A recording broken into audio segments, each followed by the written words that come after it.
And I guess the question is where they're going to stimulate the economy and which economy are they going to stimulate.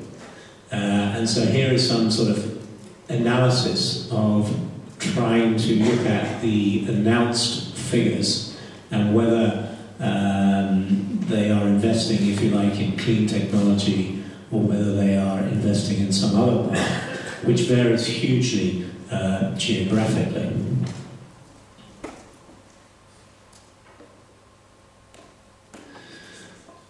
And just to put that into some sort of context, when you look at what the private sector has been investing for the last 5 years, and you look at what the public sector is saying it's going to spend in the next 2 to 3 years, you start to realise how critical an initiative this is, and how critical it is that there is dialogue, if you like, between the private sector and the public sector to make sure these monies are spent as intelligently as possible to stimulate jobs and to allow some of these technologies and innovations to develop.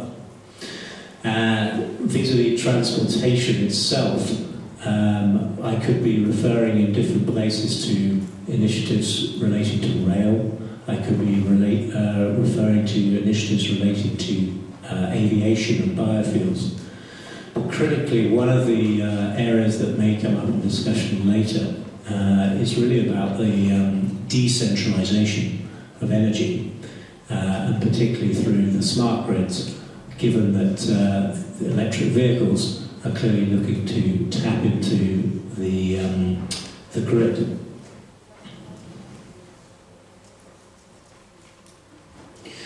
So I thought the best thing to do is not to take up too much time, but just give you some sort of sense that the next generation of technologies from a business context are being invested in heavily.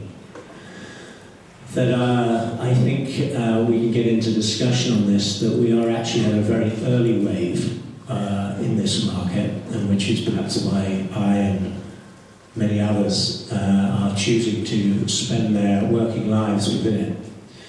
Because when I hear people ask about bubbles, and when I hear people ask about fads and whether this is going to go the way of the internet, I think the internet is actually very instructive in the sense that we didn't have much of an idea of what we were doing in the 90s. I think we have a bit more of an idea of how to use the internet economically. Clean technologies to me are a little bit like that, in the sense that we are in the experimentation phase. Unfortunately, for the good of understanding how mobility can change, effectively there is a lot of research and development investment being made now. Some of it's being made very smartly, some of it's being made very dumb. That's not because I know Rich now or anybody who's making them knows. It's just that there are big bets being made in an infrastructure that is changing, and an infrastructure and the questions around mobility and the grid that are going to keep changing. So I hope that was of some use to sort of start stimulating this conversation. But I guess my general message would be in the short term, there is a key moment of the next 2 years where a lot of our money, taxpayers' money, is going to get invested.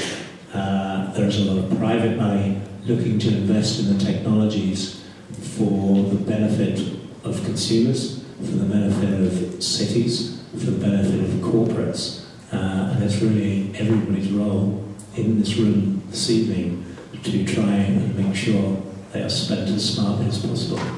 So thank you for listening.